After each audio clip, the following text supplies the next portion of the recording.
Yeah, just you're gonna have to ask him if the sound and everything's good. Okay. If it drops, they gotta let us know. Yeah, I need to put out this link too. This gonna be on point.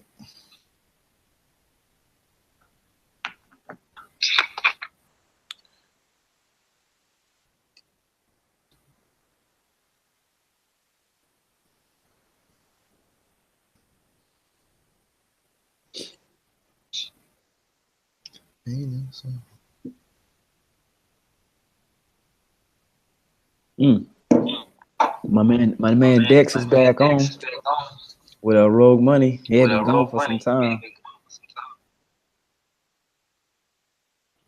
Come back from his winter retreat.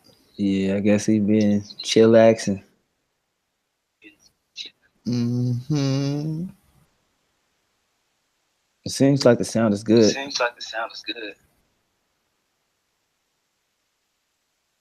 That's what we want.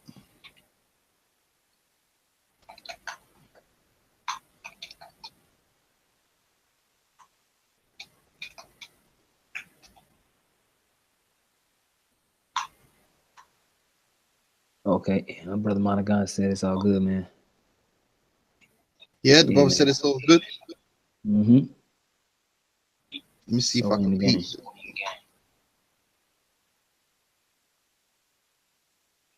Okay, yeah, I'm peeping it. Yeah. All right, bet. Shoot, all right, man. Shalom, Makiam, Shalom, man. First off, I want to give all praise and glory to Yahweh, Bashem, Yahushua.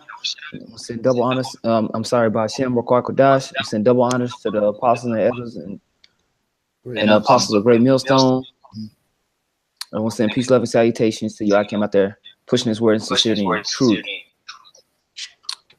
Man, I'm getting that feedback, so it's throwing me a little bit off.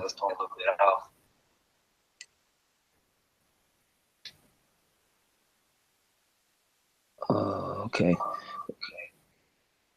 Today's algorithm is going to be a complete. We want to. Saying there's an echo. Is there an echo? Maybe I need to unhook my headphones. What, from out your? Mm-hmm. From out your phone? Yeah, no, from out my laptop. Okay, let's try that. Have you turned the sound off? Have you turned the sound off? Let me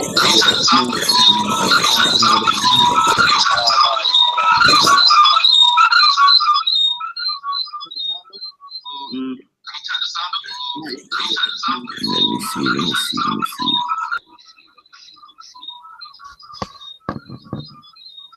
You're gonna have to turn the sound off on the computer, and then just have the sound coming through your phone, probably through your earphones. Probably is the best. Okay, con.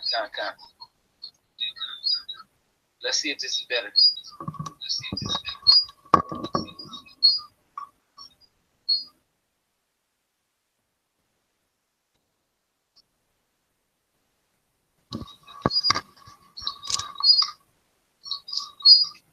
So I don't know.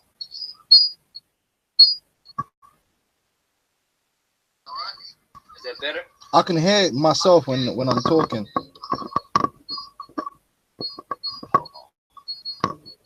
Oh, okay. My bad. Yeah. I didn't see that it wasn't muted here. Still. Yeah, you should. If you plug the earphones into your phone,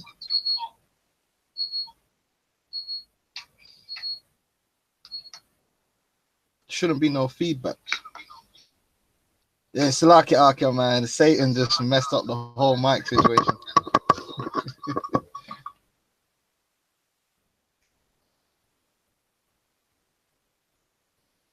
So is that sound any better? I can hear you back in the background. Like, I'm not supposed to be able to hear myself back. Like all my stuff. Yeah, but where's my sound? You hearing me from? Okay. Yeah, I'm hearing you from this laptop. Powering on. Yeah, you got to turn that sound off and then hear me through the phone. Like turn the volume down on the computer and then just hear me through the phone. Okay, it's gonna be hard for me to hear you through this phone. Oh yeah? What even if you use the earphones? Yeah, if I use the earphones, hopefully I have enough power on my phone. All right.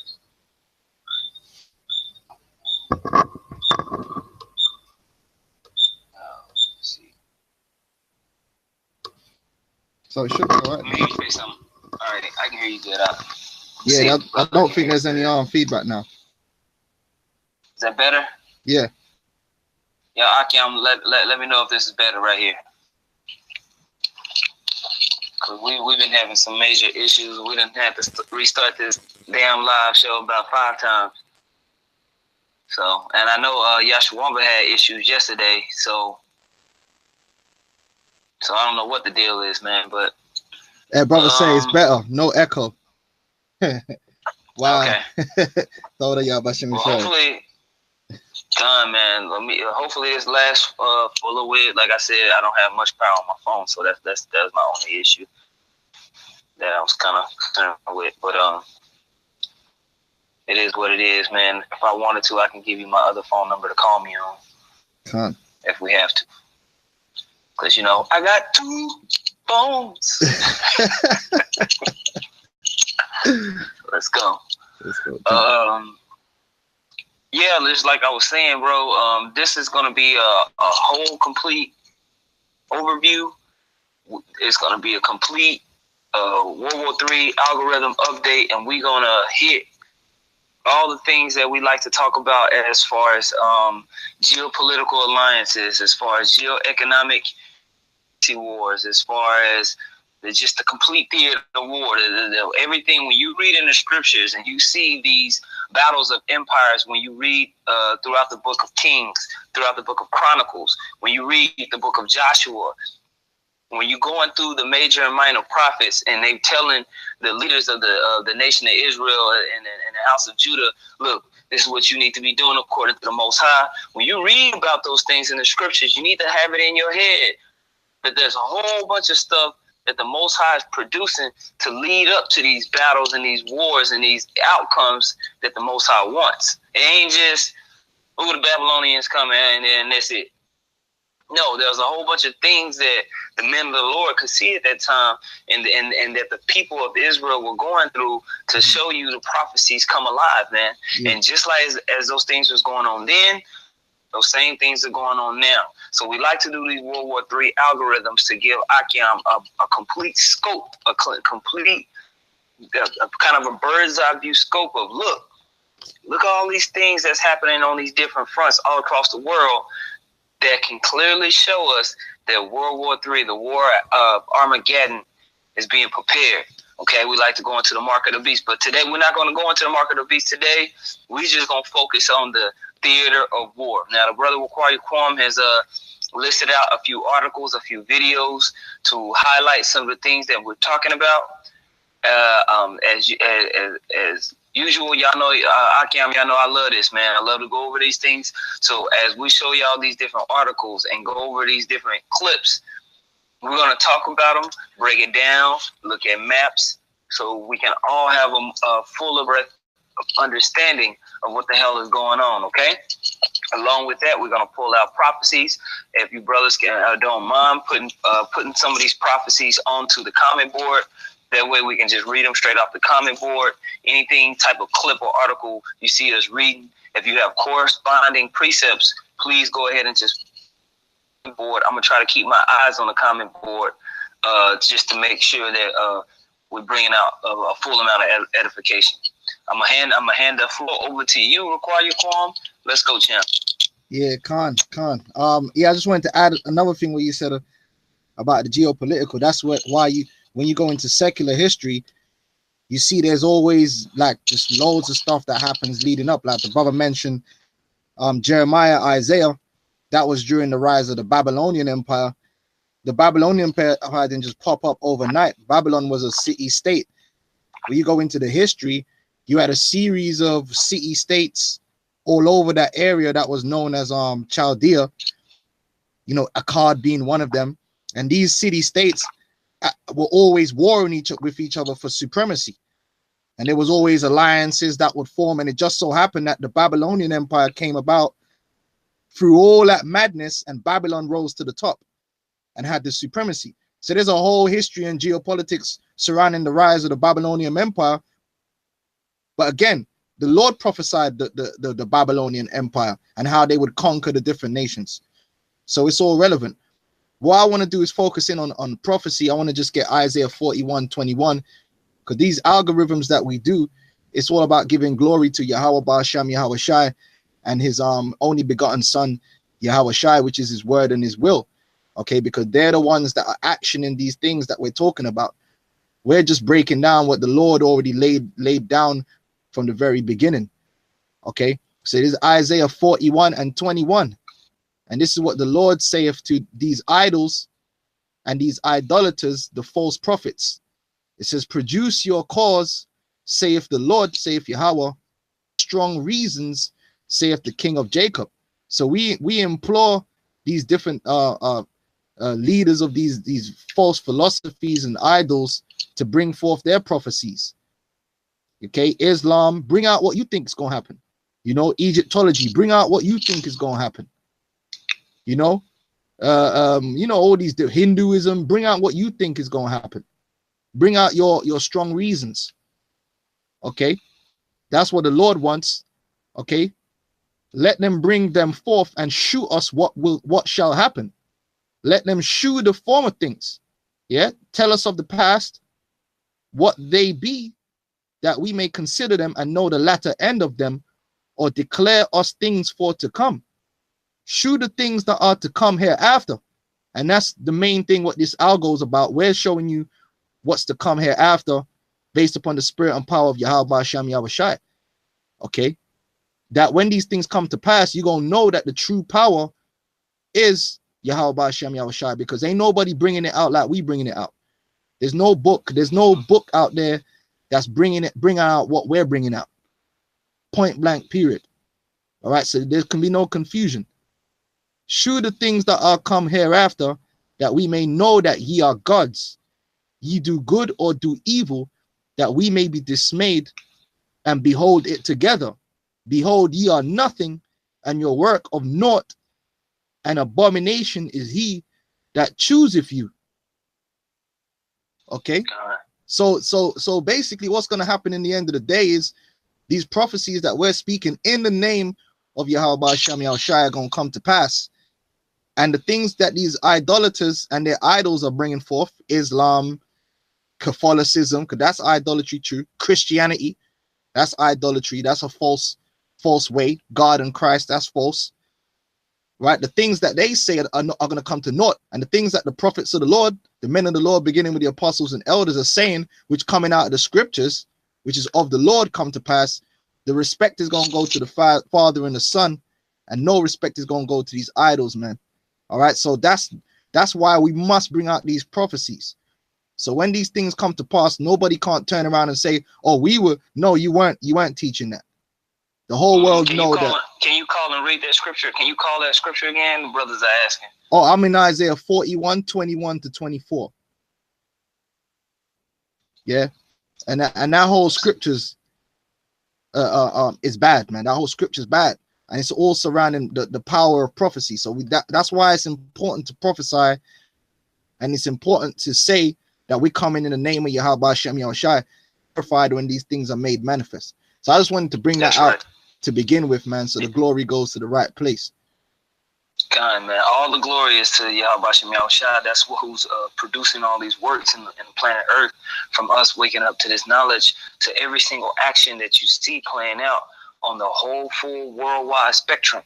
These things are being done to fulfill prophecy, and it's happening to a T, man, and it's beautiful to watch these things go down. The brother GMS Winnipeg Prophets put Isaiah 34:16, seek ye out of the book of the Lord and read.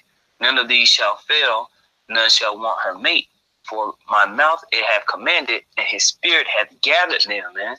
And so the Most High has his holy host, and he has the sons of God, the angels, out there working on the minds of men, sealing up the elect, sealing up the fate for the sons of men and everything in between and around that, man. Okay? And it's beautiful. So, did you have another precept or anything that you want to bring out? No. We can go forward. I just wanted to lay down that foundation right there. Okay, a good one that I always like to bring out. The brother GMS Feed the Flock put Isaiah 48:3. I have declared the former things from the beginning, and they went forth out of my mouth and showed them. I did them suddenly, and they came to pass, because I knew that thou art obstinate, and thy neck is iron sinew, and thy brow brass. Okay, so the Most High, he's gonna force feed the whole plant his will, and it's gonna be a beautiful thing, man. It's gonna be a beautiful thing. We wanted to start off by just starting with the geoeconomic spectrum, just because, as brothers know that follow us, we take brothers through the whole thing. We talk about how when you start seeing nations change trade alliances, when you start seeing them move money from one place to another, we know things change. You know, brothers like to watch that the TV show Power. You know, you got that TV show Power, where the dude, him and the lead character and Tommy, they run certain aspects of New York selling drugs and washing their money. And before things pop off, what do you see? You start seeing deals being made with how money is going to be moved. Okay? And so in like manner, I don't know why this thing is just holding like that. In like manner, you'll see those things happen. You know, in a geopolitical realm, out here in the news, man. So we're seeing China and the leaders with China, they're changing their trade routes, they're changing the currencies that they're using, the power that that the West has had with buying oil and selling certain goods, military weaponry, and how they're moved across the world. That power and that structure is changing, and it's changing rapidly, man. Okay. See, and one thing on YouTube, if brothers know how to delete a person or like block them real fast, let me know. Because now it used to say we could block people, but now it talks about hide user on this channel. I guess it's the same way as block. They're trying to be politically correct with blocking people. Politically correct with blocking people. Yeah. Well, anyway, I don't even know how you got here. But anyway, first thing we want to touch on is the One Belt, One Road system. So the brothers got a clip real quick. We talk about this One Belt, One Road system and its implication in the whole global market and how important it is, okay? Because when you rule the world, what is the main thing that you're ruling? Natural resources and how they're executed. When you read in the book of Genesis, the first chapter, it talks about, when you go down to the 26th verse of Genesis 1, dominion was given to Adam over all things that were created. All right. So when you're at the power seat, when you're the wisest man, so to speak, when you control how ideas and thought are centered, you have dominion. Currently, the Western world has the dominion over the world because they control traffic. They control for how the majority of natural resources are moved from one place to another. Okay. Did you have any points on that out? Yeah, I'll play I got a few scriptures, but I'll play the video. Yeah. Okay. All right. So let me make sure brothers can see the video. Okay. All right.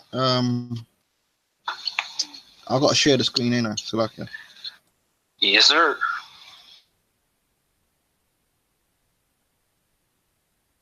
It's the oldest overland trade route in the world, a network dating back to the 5th century BC, stretching from China through Central Asia to Europe's borders. The Silk Road transported everything from spices to gunpowder and, of course, silk between East and West. Now China's President Xi Jinping is bringing it into the 21st century under the name One Belt, One Road.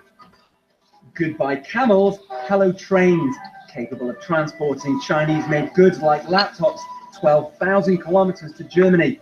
That's faster than shipping by sea.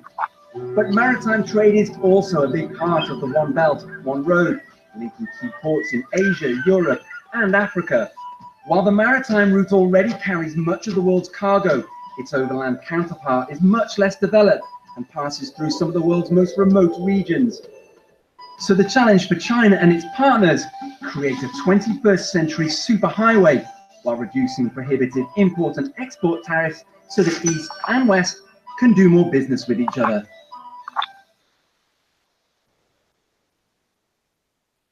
Yeah, that's it. Boom. So when you're looking at this One Belt, One Road initiative that's being executed, you can see that there's a major flip getting ready to happen, bro. A major flip that's getting ready to happen between how people get certain goods and services. That means money is about to change hands in a different way that we understand. That creates war. Okay? That creates war. When those type of things happen, then you know, okay, Tommy and I can't even think of the dude's name that was in power.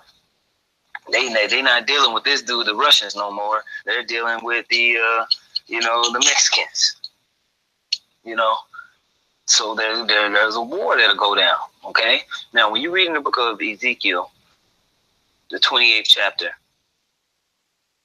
and you read verse 2, it says, "Son of man, say unto the prince of Tyrus, thus saith the Lord power, because thine heart is lifted up, and thou hast said, I am the Most High.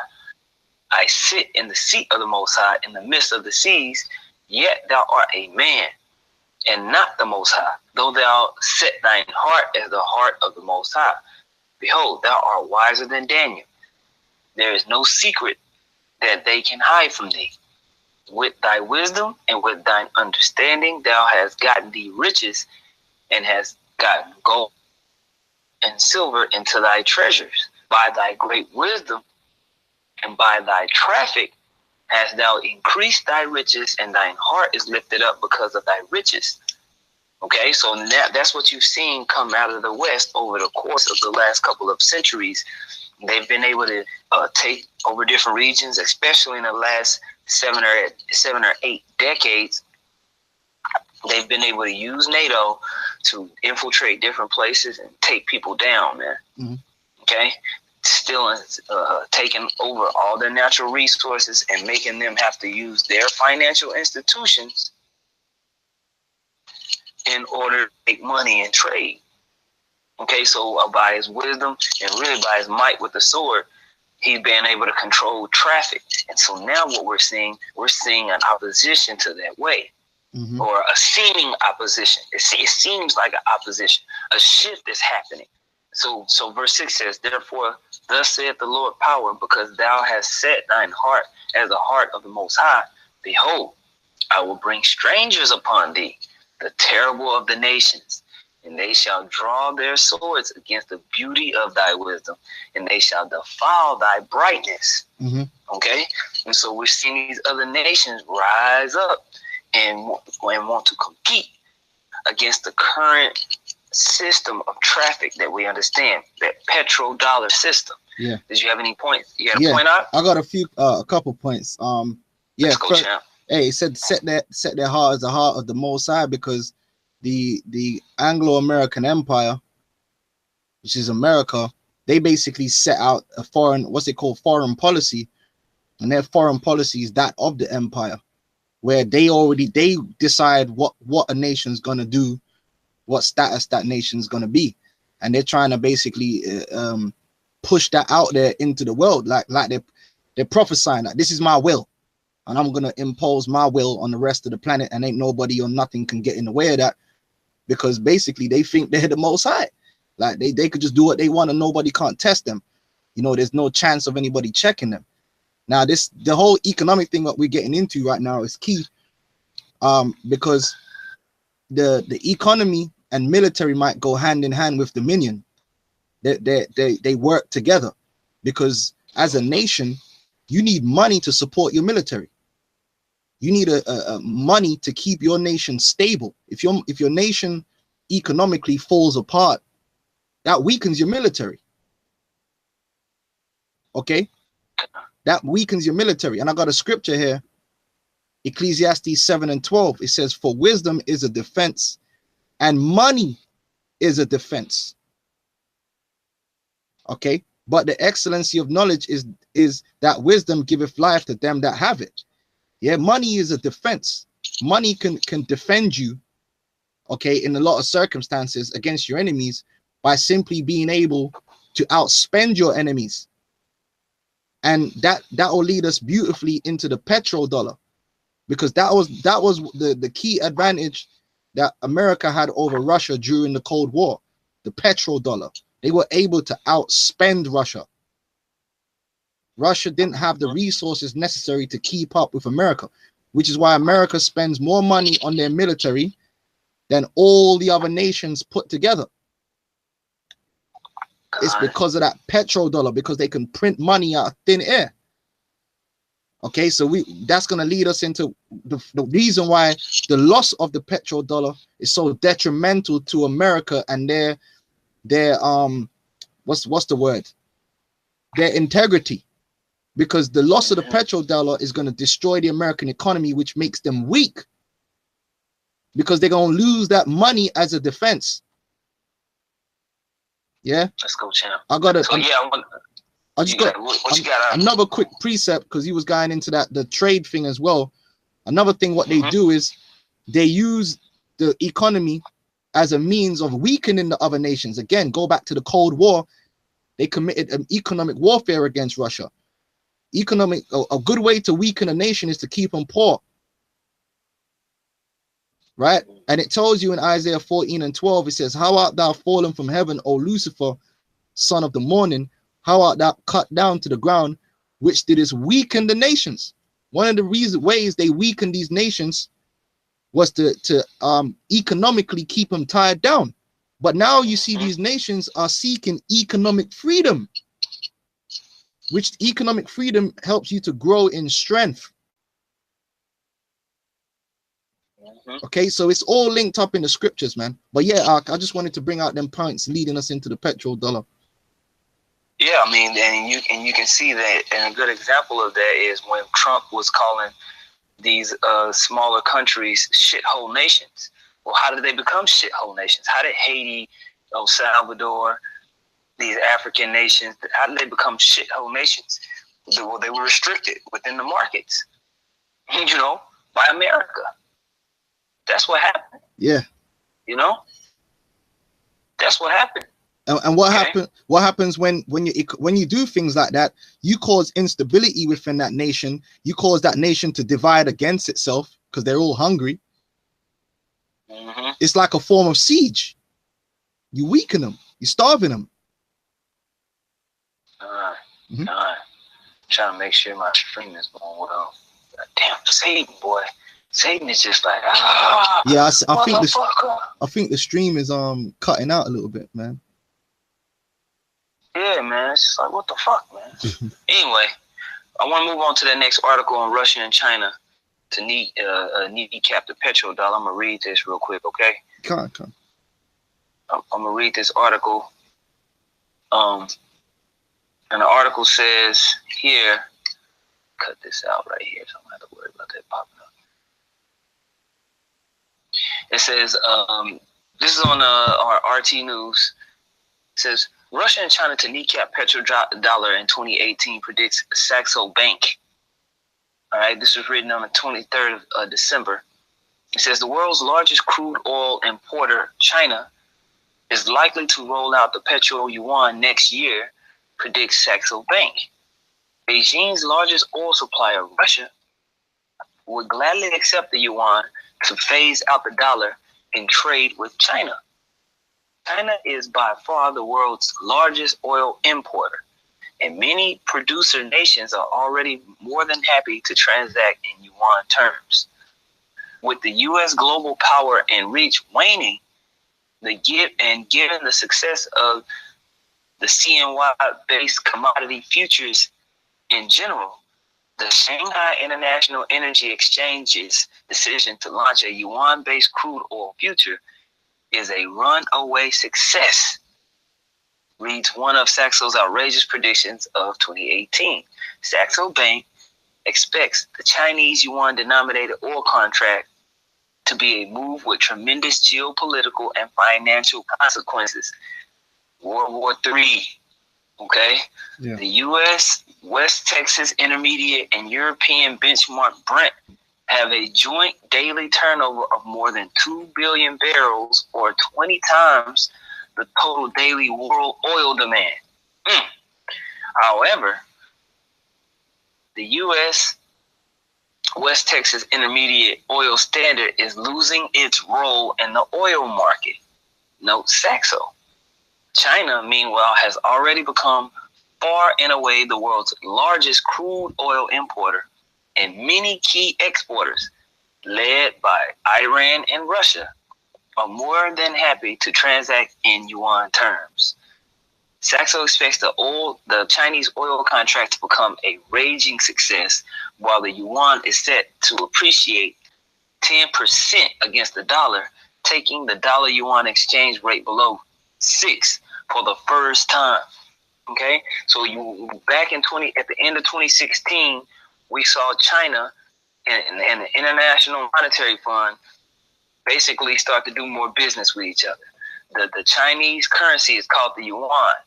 That yuan got put into a basket to be accepted as a world tradable currency. Okay?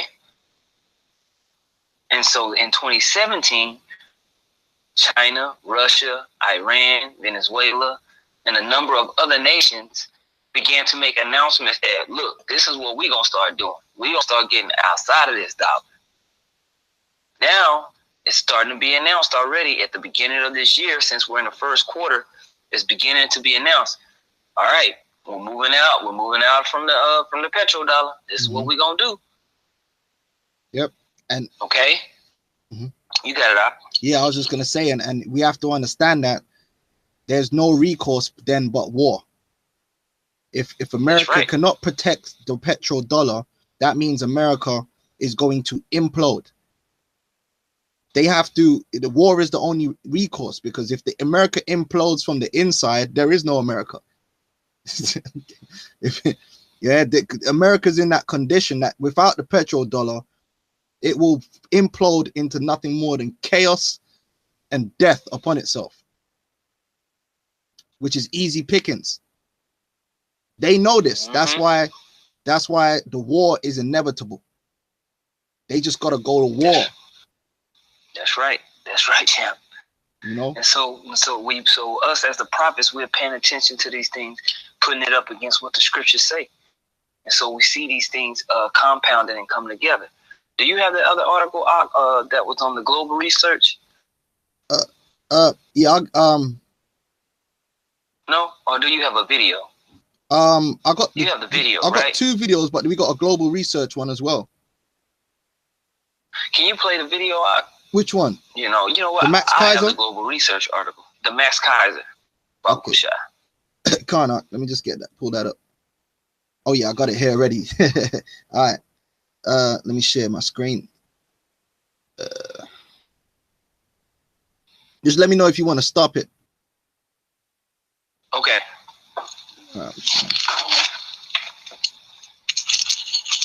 By the host of RT's Kaiser Report, Max Kaiser. Max, good evening. Thanks for coming on. We're hearing there that China looks set then to challenge the petrodollar. Why does Beijing feel the need to do this? Well, first of all, they're very brave to do this, because countries that have tried to exit the oil dollar matrix have met terrible ends. Of course, Saddam Hussein wanted to trade oil in euros. He was killed. You had Muammar Gaddafi wanted to trade his energy in something other than US dollars. He was killed.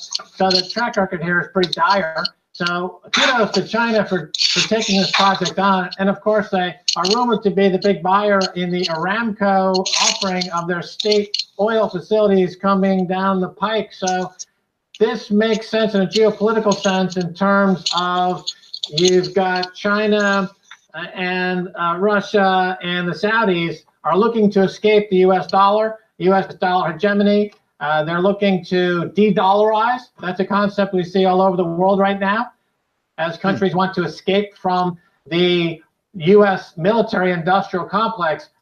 These countries around the world are tired of funding America's military adventurism by being a party to the empire of debt, as it's known around the world, the U.S. dollar, and they want to split off. They want their autonomy. If China wants autonomy, Russia wants autonomy, Iran wants autonomy. They don't want to be ruled over by the U.S. dollar anymore. So this gives them away this contract, futures contract based in yuan for oil, convertible into gold, means that these countries can finally, and it's been in place since the end of World War II, escape the Bretton Woods U.S. dollar hegemony, empire of date, supremacy, world reserve currency that is the U.S. dollar, and we're in a new beginning, I think.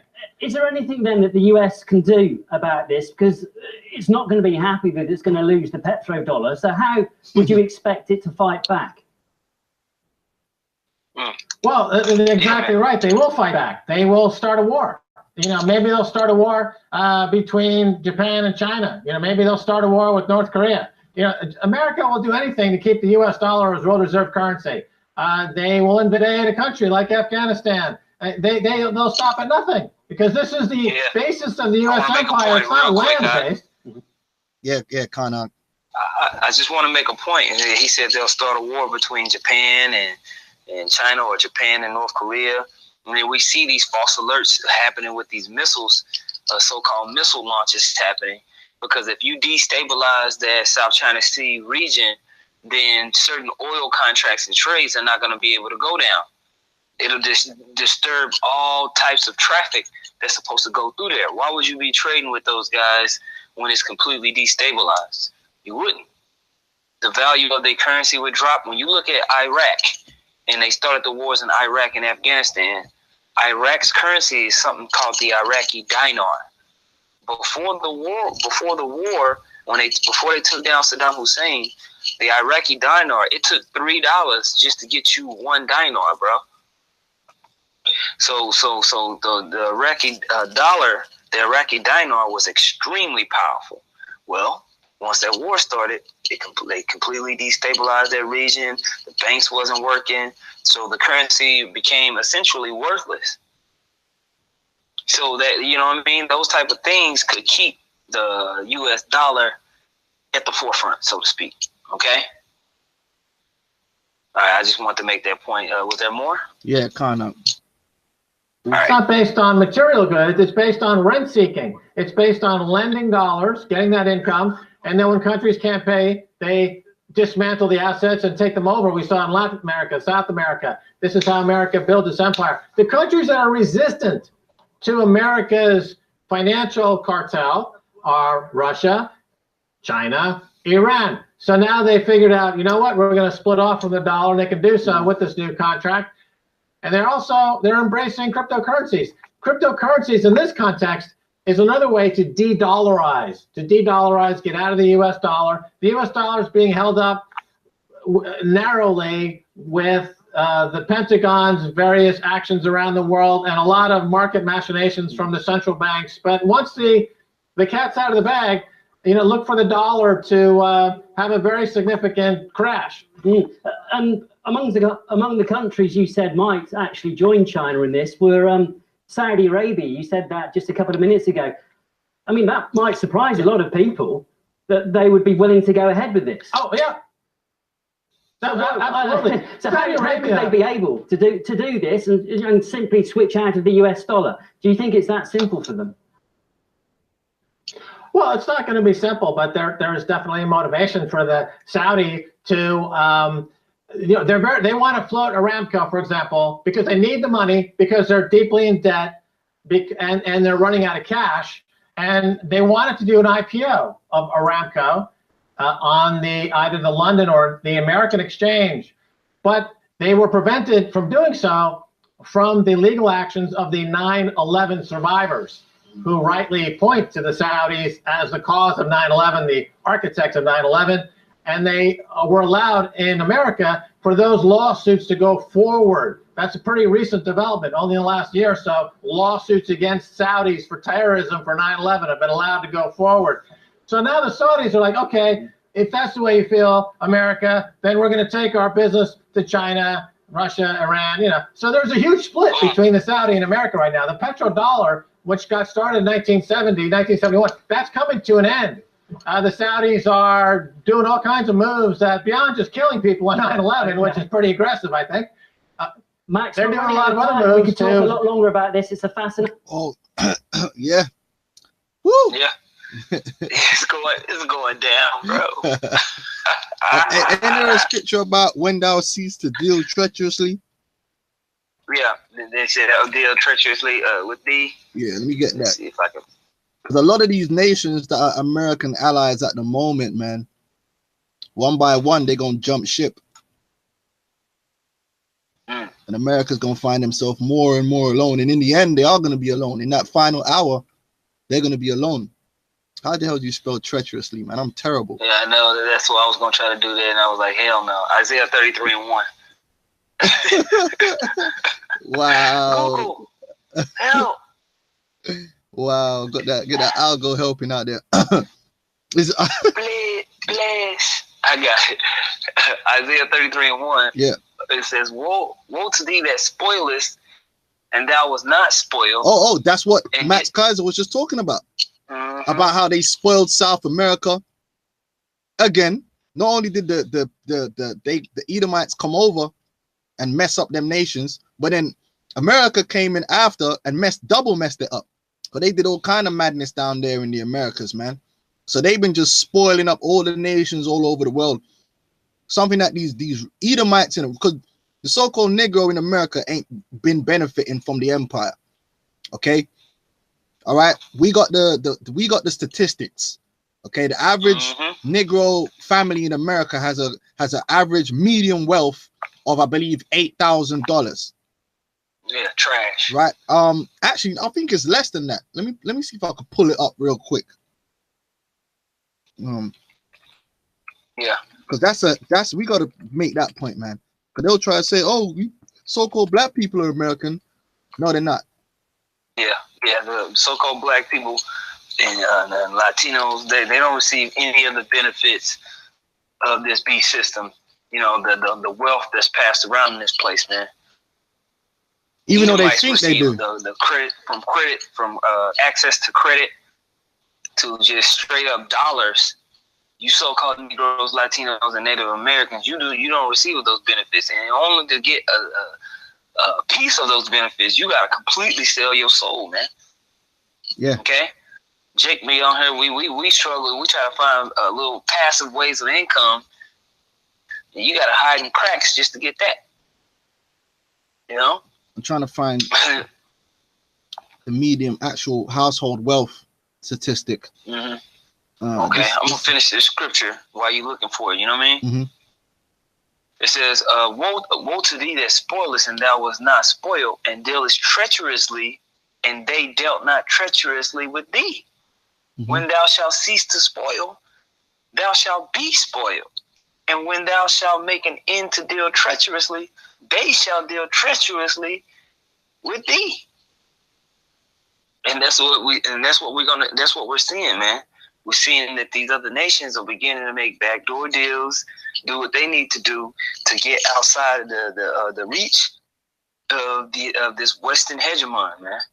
And now you got Trump flying over there to Korea, flying over there to China, trying to make some new trade deals, because we can see these emerging markets come to the forefront. Okay. And so those that know what's really going on, they know, man, it's about to go down. Okay? They know it's about to go down. Check this out. Able to find it out? Yeah, you know what? They used to have it on a nice graph, but they've changed that article. Because I always used to bring that same article out. They've changed it. Because the number was actually lower. These numbers are revised numbers. So they're higher now. Yeah, but you know, but that's still trash right there, though. Yeah, it's for the average white family, the median net worth is $171,000 compared to $17,600 for so-called blacks and $20,700 for so-called Hispanics. Yeah, all right, man, that's trash. Pathetic. You can't live off that shit, man. Yeah. So America's not our empire, okay? For you so-called Negroes and Hispanics that think you got a piece of America, yeah, that's your piece right there. Think about it, bro. If you got a crib, if you got a house that's $1,000 a month, that's $12,000 a year. That leaves you with freaking, what's that, $5,600 for everything else, man? Yeah.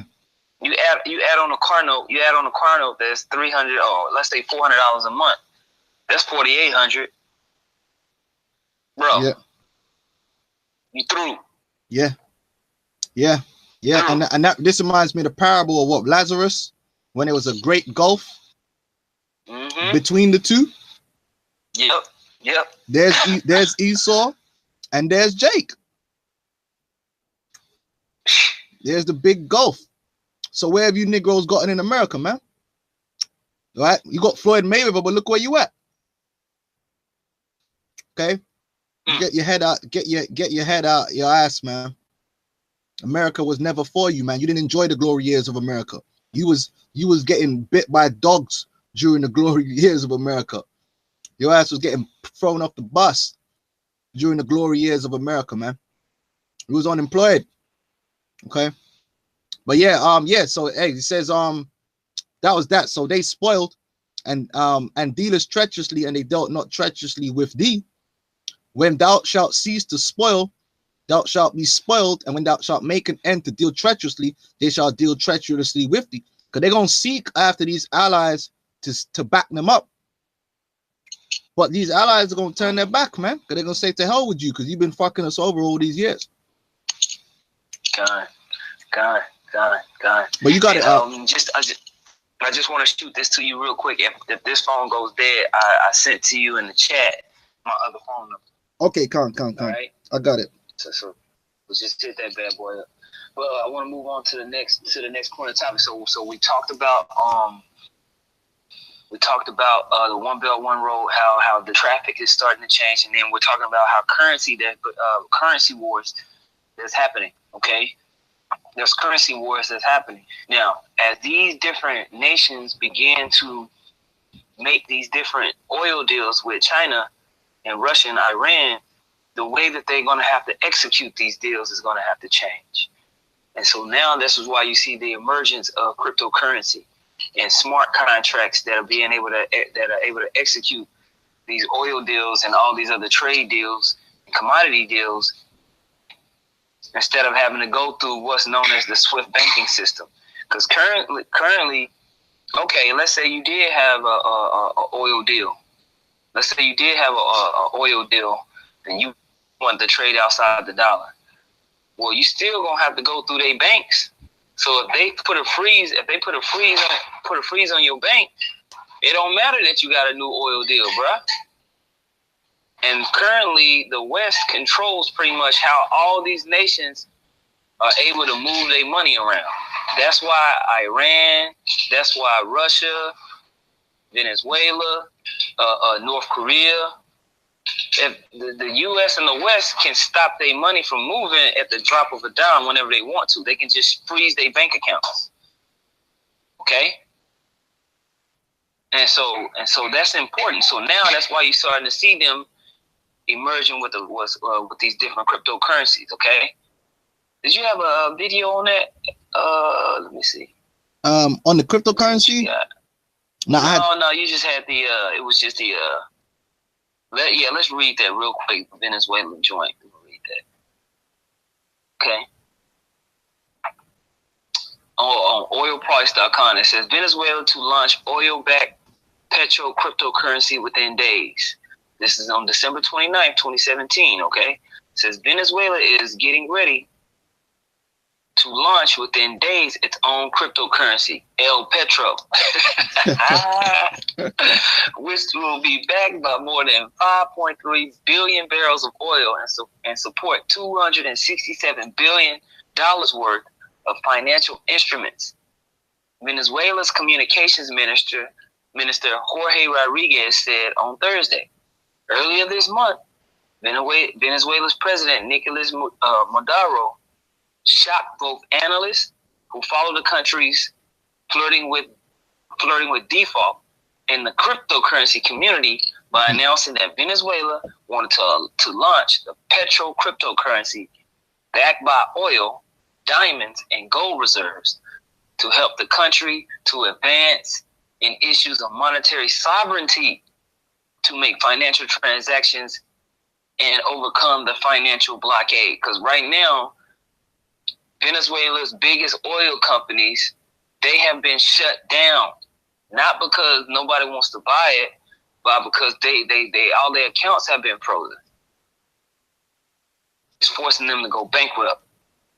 Now, it's not because of socialism, not because they're idiots and they don't know what they're doing. No, it's because their accounts are literally frozen by the West. Okay, now the brother sent to me another article. You brothers can go read this, with Russia having its own cryptocurrency, and then you also can type in China is doing the same thing as well.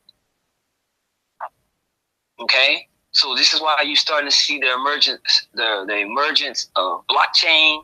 You're starting to see the emergence of all these different cryptocurrencies and how people are going to execute oil deals. Okay? And who is this? Who is this? Who we got? Another weirdo? Yeah, he ain't saying nothing edifying, man. Damn loser. Okay.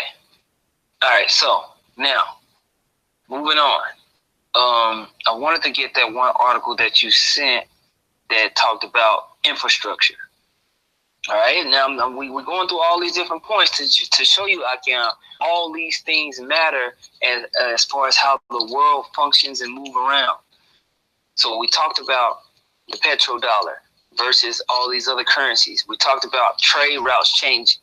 Now, we talk about oil. Why is oil so important? Oil is important because it is the engine of the market system as a whole.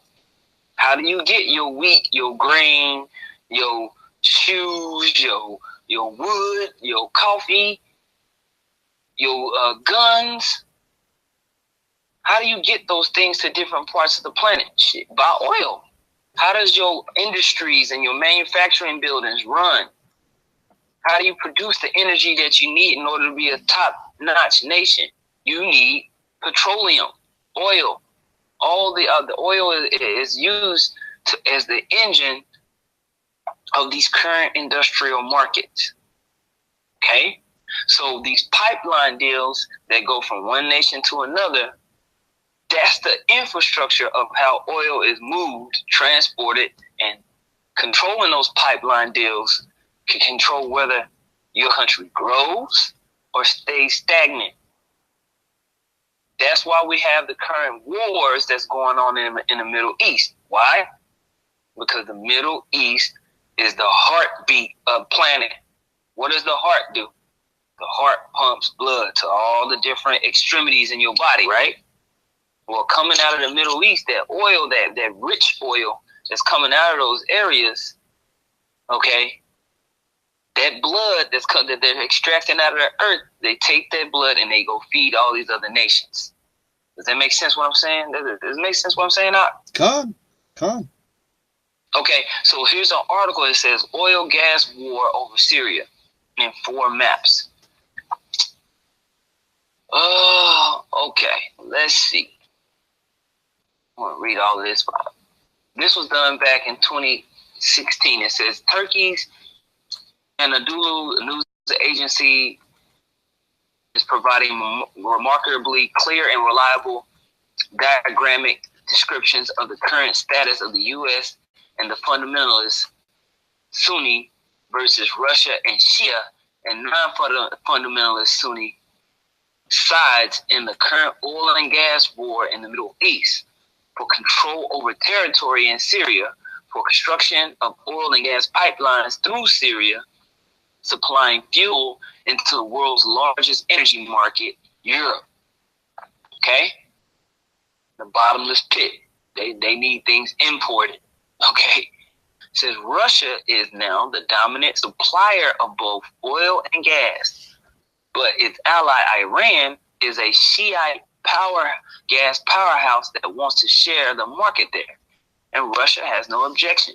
Now, we have a previous World War III algorithm that talks about Ishmael, and where we go into Sunni versus Shiite. Okay? The Sunni, for the most part, are allied with the West, and the Shia are allied with Russia and China. Okay? Now, we're starting to see those things change a little bit as Saudi Arabia begins to make oil deals with China.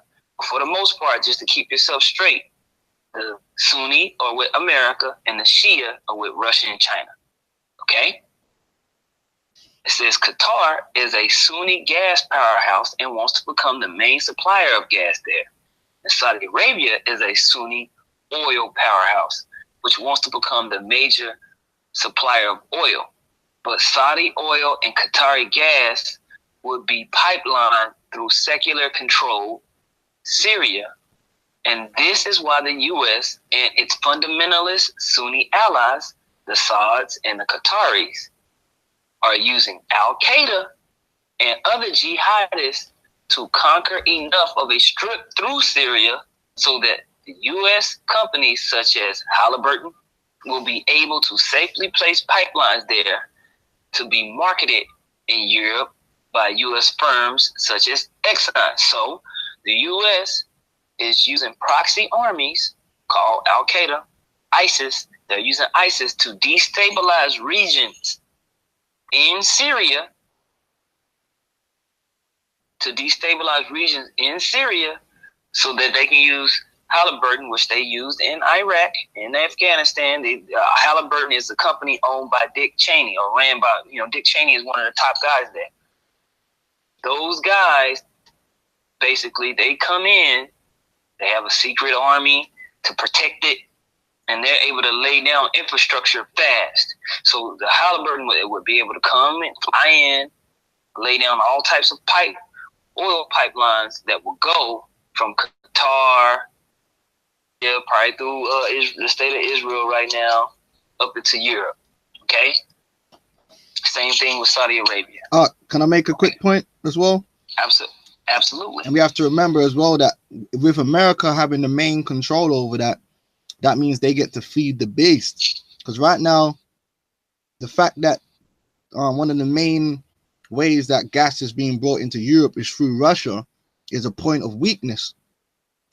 So with them bringing in gas and oil through the Middle East and America being the head of that, they get to feed the beast and keep the beast under control. Keep them 10 horns under control, man. So that's just a quick point I just want to make. Boom.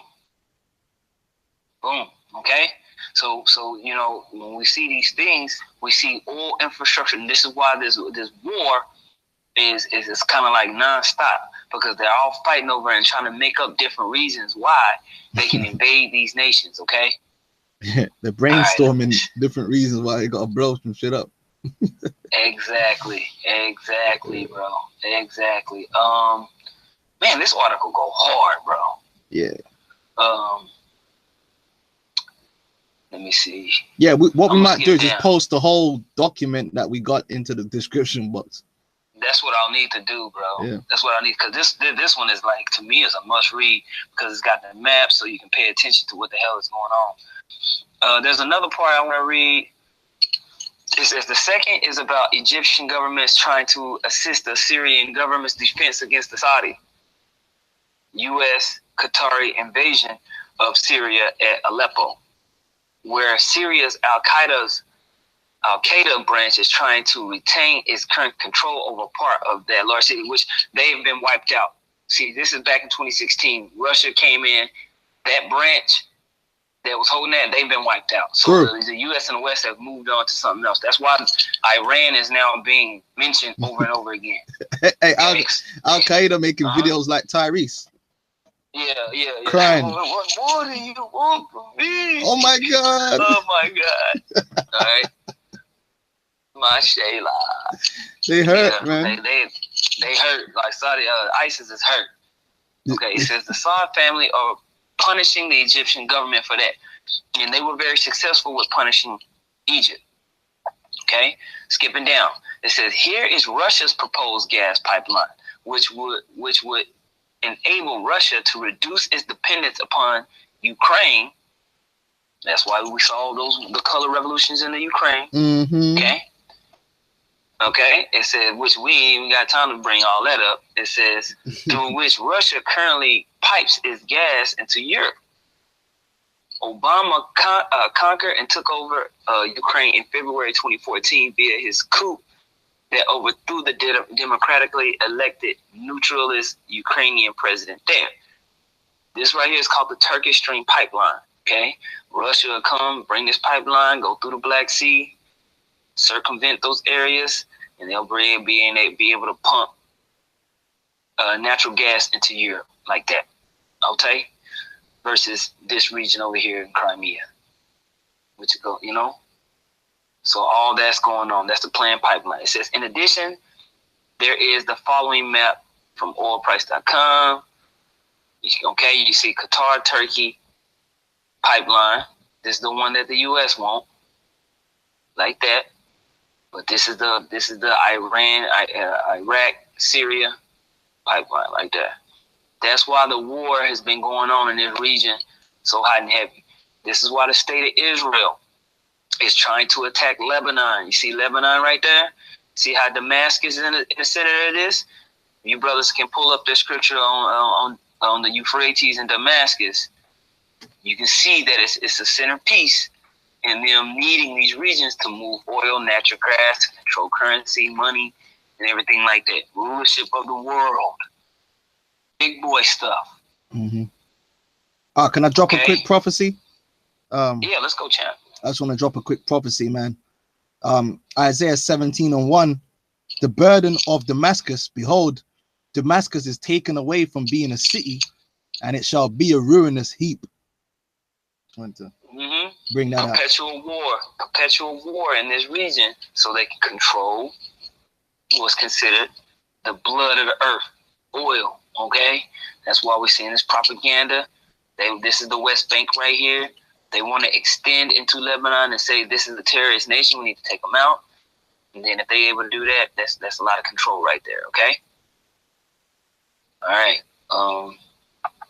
That's really all I wanted to bring on that. I mean, this is a good article, man. This is on zerohedge.com, you guys. It's called The Oil/Gas War Over Syria in 4 maps. Yep. Good stuff. Real good stuff. Okay? But for the sake of time, we're going to go ahead and move on to the next topic at hand. We talked about the One Belt, One Road. We talked about the death of the petrodollar. We talked about the emergence of cryptocurrencies to execute these oil contracts. We talked about the infrastructure of the oil deals being in the centerpiece of the Middle East, which links up with prophecy.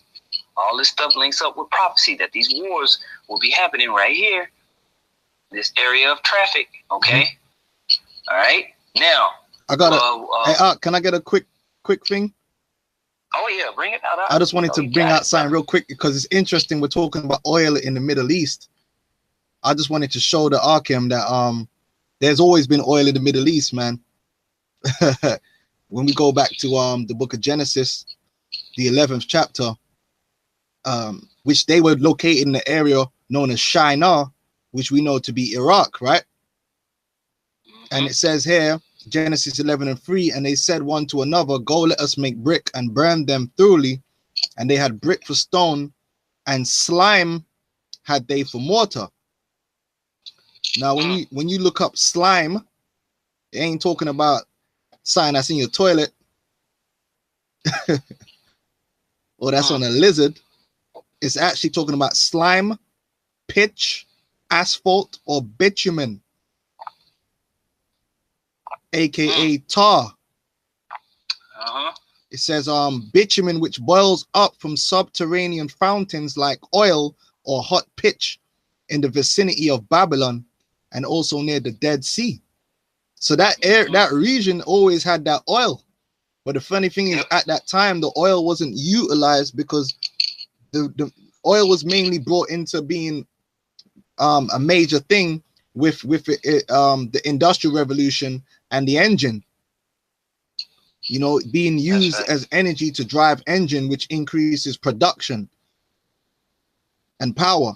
So hey, there was always oil in the Middle East, man. It's in the scriptures. Okay, even Moses's the Egyptian princess, not the Egypt, sorry, Moses's mother, she waterproofed the ark that she put him in tar, in slime. Okay, Exodus 2 and 3. So there's always been oil in that region, even in the scriptures, man. And I'm not sure where the Vale of Siddim is, but I'm sure that's over in that same region as well. And that speaks about slime pits. Let's go, champ. Very good point. The Vale of Siddim, you'll have to seek to the Bible scholars. Maybe they might know where that is. A valley where the Dead Sea is located. And that was known to have slime pits. Okay, which is pools of oil, basically tar. Okay, man, that makes sense for Sodom and Gomorrah burning the way it burned too. You know what I mean? Yeah. So that just shows you there the Lord already had it set up that region was rich in oil, and them Arabs were just living there. They didn't know. They just used the oil for what they used it for. It went until the Industrial Revolution, like, oh shit. And now look at them bastards driving around in Lamborghinis in London, just because where they live had hella oil. Well, they learned how to refine that oil and maximize its potential, but it's hella detrimental to the planet Earth, man. You know, it's an unnatural way of producing energy. Yep. Okay, just because something has a seemingly good use for right now as an impulse doesn't mean its long-term use is going to be good. Okay.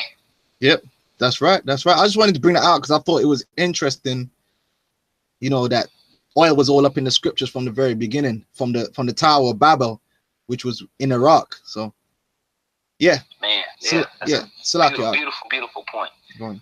Okay, let's move to the next point. Let's go to the Cold War. Now, because of all of these things that's happening, we can see that these nations are preparing to battle. That's why you see record amounts of military drill. That's why you see increased militarization and capabilities at a record rate. It's never been like this before, man. Things have never been moving this fast as far as these nations spending so much money to prepare their armies. It's on a record rate. Okay. All right. So, let me see, bro. When you go to the independent.co.uk, it says Mikhail Gorbachev warns of new Cold War with U.S.-Russia arms race in full swing. This was written April of 2017. You know, look at him. He looked like he ready to go to war. Let me see, make sure y'all brothers can see what I'm looking at. This dude look like he ready to blow something up, man. Drink some baby's blood right afterwards. It says Mikhail Gorbachev has warned that the world could be heading for a new Cold War as tensions between Russia and the West continue to mount. The 86-year-old former Soviet leader, who was awarded a Nobel Peace Prize for his role in the Union's dissolution, accused the U.S. and its allies of moving away from peace agreements on nuclear weapons and other central issues.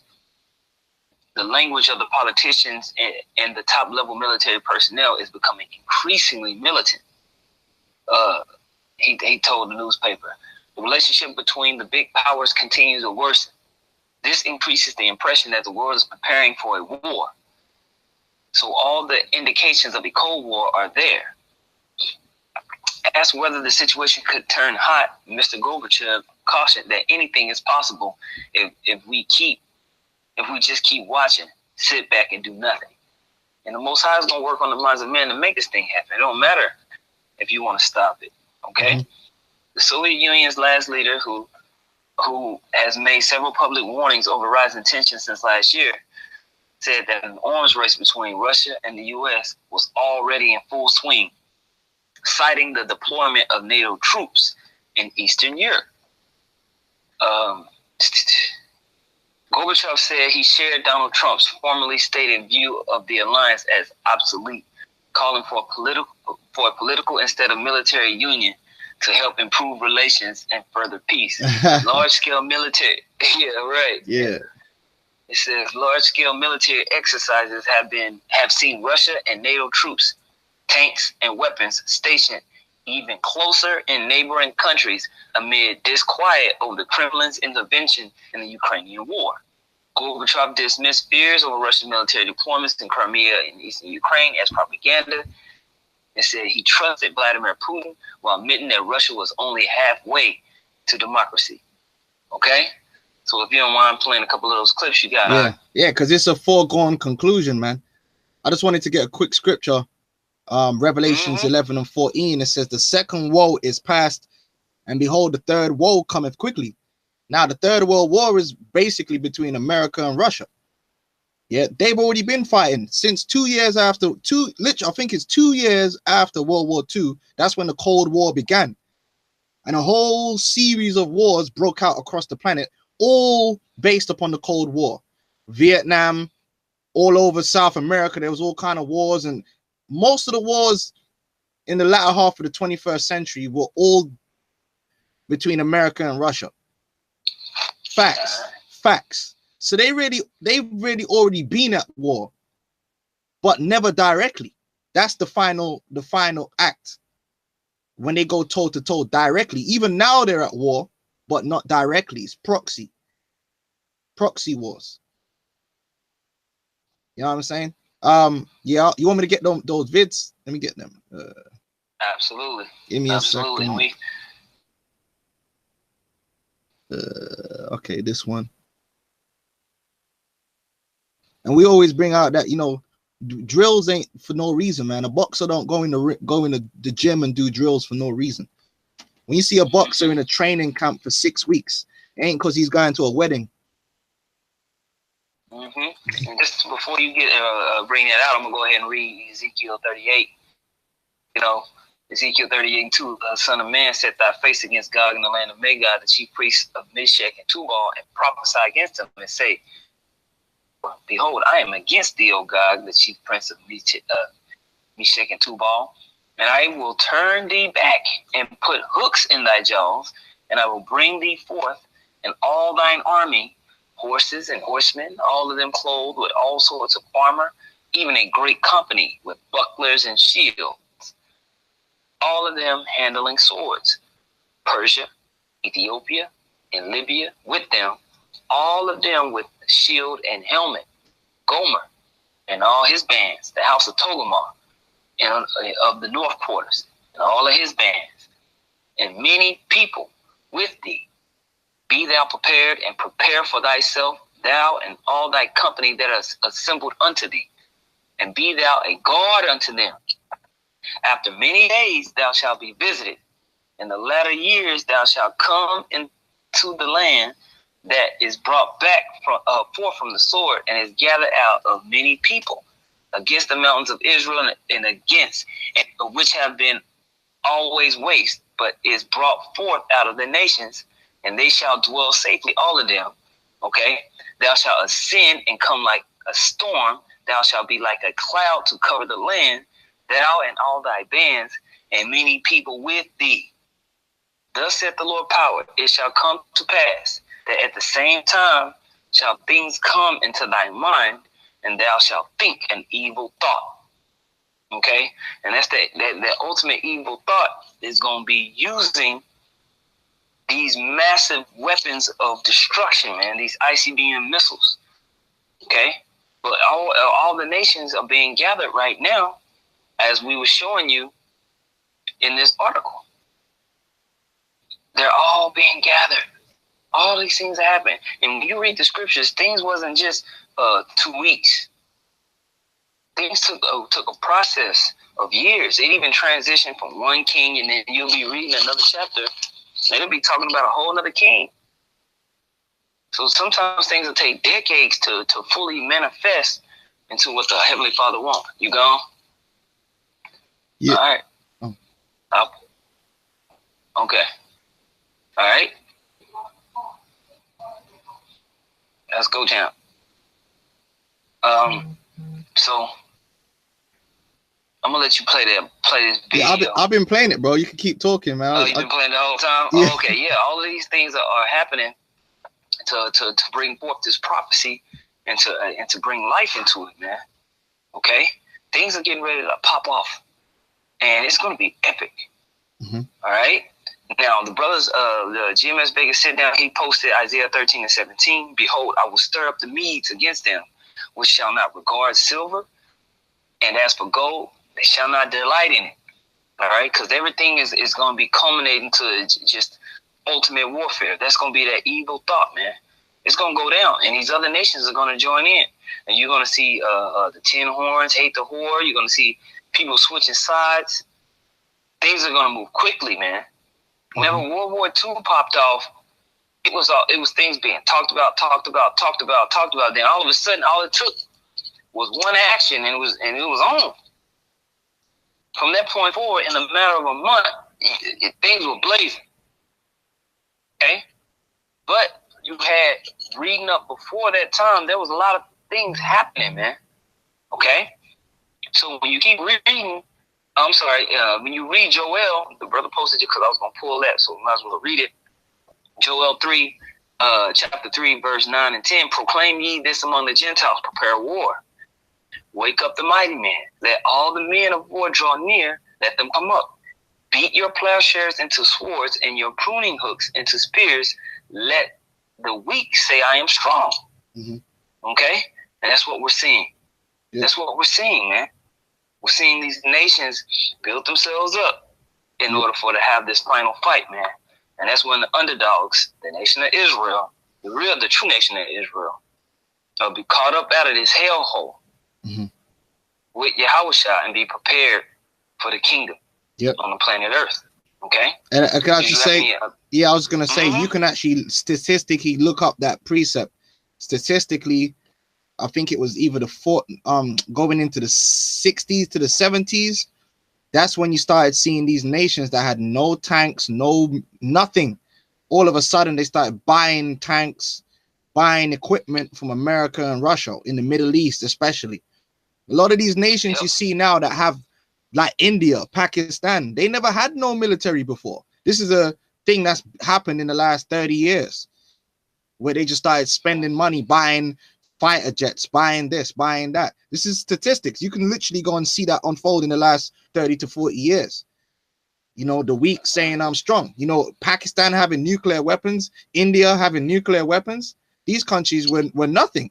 Remember when the British had them under control, they were controlling them with a few men. You know? So that's all part of the deal, man. Yep. And you know, it's a big part of it just because that's how they was able to finalize a lot of these oil contracts with Saudi Arabia and a lot of those oil-rich nations. They was like, okay, well, if you do your oil deals with us, we'll give you some of this this weaponry that we've been developing this whole time. We'll let you in on it. And so Russia and the U.S. were using their advanced military capabilities in order to execute petroleum and natural gas deals. Okay, and that's how the weak was able to beat the plowshares and the pruning hooks into swords and spears. So man, this dude Putin ain't playing, bro. The name Putin means the way of rulership, man. This guy is dead serious, man. He ain't trying to make no deals, man. He ain't trying to make no deals. That's right. He coming with that Russian iron fist, man. He's coming, man. He's coming. He ain't trying to bow down no more. He ain't looking for friends. Yeah, he ain't looking for no buddies.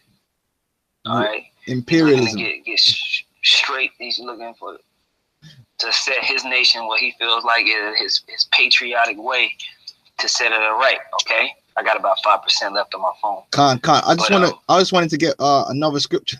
No, it's all good, bro. You can just call me on the other ones once this one goes dead. I just wanted to get this scripture just to bring it back to Yahweh Hashem Yahushai. Job 12 and 16. It says, with him is strength and wisdom. The deceived and the deceiver are his. He leadeth counselors away spoiled, and maketh the judges fools. Like these advisors, these consultants, you know, these military strategists. They've always existed. They've always existed. And they've always advised kings. But guess what? The Lord is the one that controls their minds. So they're coming up with these strategies, and like people are like, yeah, let's do this. And them same strategies they come up with lead them away spoiled. Because the Lord is in control. So if the Lord want you to go down, you're going to go down, man. It says, he looseth the bond of kings and girdeth their loins with a girdle. He leadeth princes away spoiled and overthroweth the mighty. Now, what does the Most High actually come down on earth, you know, with a chain in his hand, man, and start leading? No.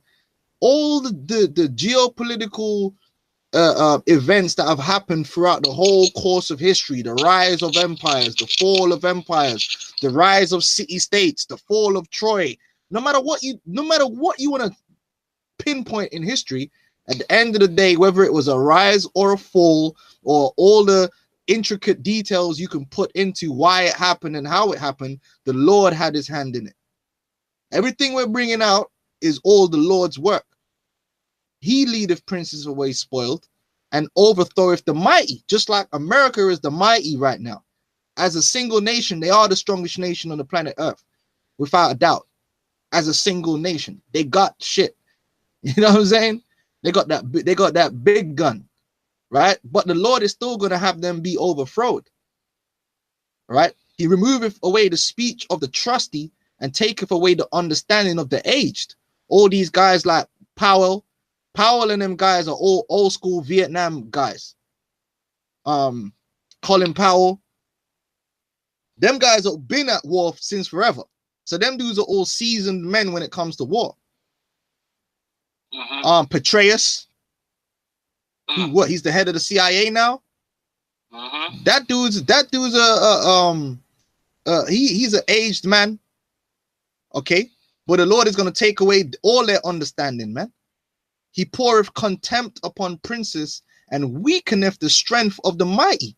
And we're seeing America being weakened, not only through their allies, but also through their economy. It's that, like we've been bringing out, that's all through the Lord. Okay, a lot of their military equipment is what's it called? Is what's the word again? When it's compromised because they're using Chinese chips. That information came out. A lot of the American technology was sold on the black market to the Chinese. That's how corrupt America is.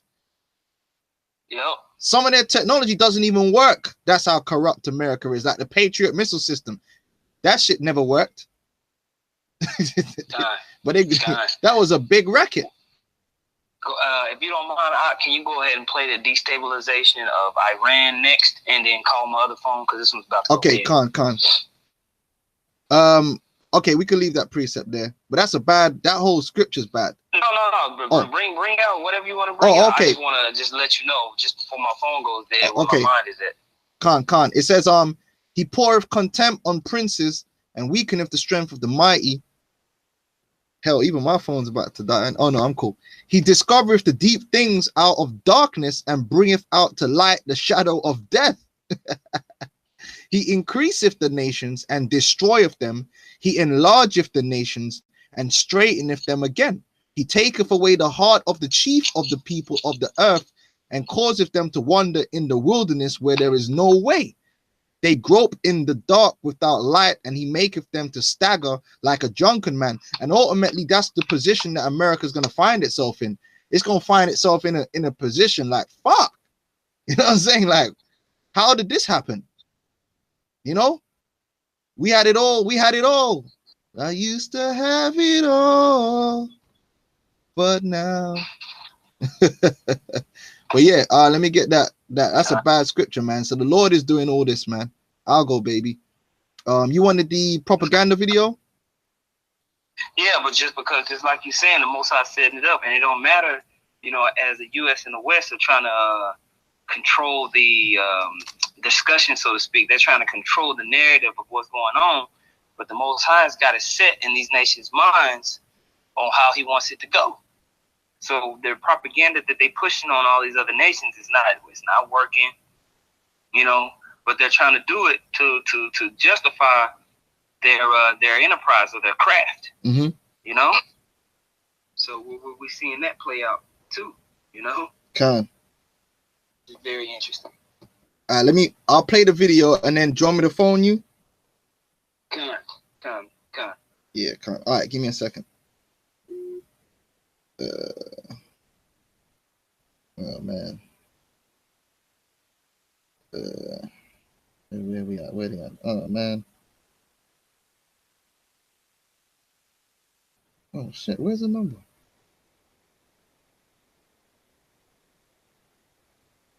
Oh man.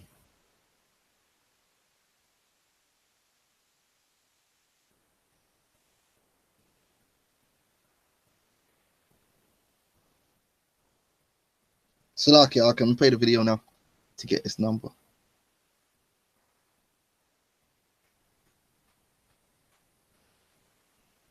Oh man. Salaki, the sound of my speaker turned off. Powering on. Opening commentary on what is going on in Iran right now was written 162 years ago. In his book on the French Revolution, Alexis de Tocqueville explained, revolutions are not always brought about by a gradual decline from bad to worse. Nations that have endured patiently and almost unconsciously the most overwhelming oppression often burst into rebellion against the yoke the moment it begins to grow lighter. The regime which is destroyed by a revolution is almost always an improvement on its immediate predecessor, and experience teaches that the most critical moment for bad governments is the one which witnesses their first steps toward reform. Why are these protests taking place in Iran today and not in, say, North Korea? This is the question Tocqueville answers for us. The deeply antagonistic relationship between Washington and Tehran makes it easy to forget that Iran today is actually more open than many other countries in the Middle East. Compare the status of women and minorities in Saudi Arabia and Iran, and you will find there's really no comparison. Over the past 2 decades, Iran has consistently elected presidents who are opposed by the hardline establishment of that country. In 1997, it elected Mohammad Khatami, who is now under virtual house arrest. Then came Mahmoud Ahmadinejad, whose radical rhetoric and manner masked the fact that he was a rank outsider to the mullahocracy that had run Iran since 1979. Ahmadinejad was a street-smart politician with no theological credentials and was thus deemed a threat to the cleric's hold on power. Today, it has another reformist president, Hassan Rouhani, who has been twice elected, the second time with a thumping majority. Iran's hardline establishment has actively sought to undermine Rouhani's reform agenda. In fact, some serious observers of the country speculate that the protests have been engineered by the hardliners, who will then use them to justify a crackdown and total end to reform. Of the French regime, Tocqueville wrote, the abuses with which the French government was charged were not new, but the light in which they were viewed was. More crying faults had existed in the financial department at an earlier period, but since then changes had taken place both in government and in society, which made them more keenly felt than before. Similarly, the Iranian economy has always been a dysfunctional mess, a toxic mixture of protectionism, socialism, and corruption. But in recent years, people have had their hopes raised by the promises of reformers, the expectation that sanctions would be lifted, and the knowledge of life outside Iran. In fact, the protests were triggered by a series of economic reforms. Yeah. Ian Bremmer's smart 2006 book, The J-Curve, argued that some countries are stable because they are closed, North Korea and Belarus, for example, while others are stable because they are open, like the United States and Japan. The former shield themselves from the winds of globalization. The latter are flexible and resilient enough to adapt to these forces. Okay. The most difficult period is when a country is moving from being closed to being open. If the regime is enlightened and strategic, it might be able to reform enough to weather this rocky transition. But there are two other more likely paths. The chaos produces a return to repression or a collapse of the state. Iran has the ingredients for a revolution. Over half the population is under 30. Large numbers of its youth are educated yet unemployed. Almost 50 million Iranians have smartphones with which they can learn about the world. And reformers have consistently raised expectations but never been able to deliver on their promises. But the regime also has instruments of power, ideology, repression, and patronage, all of which it is ready to wield to stay in control.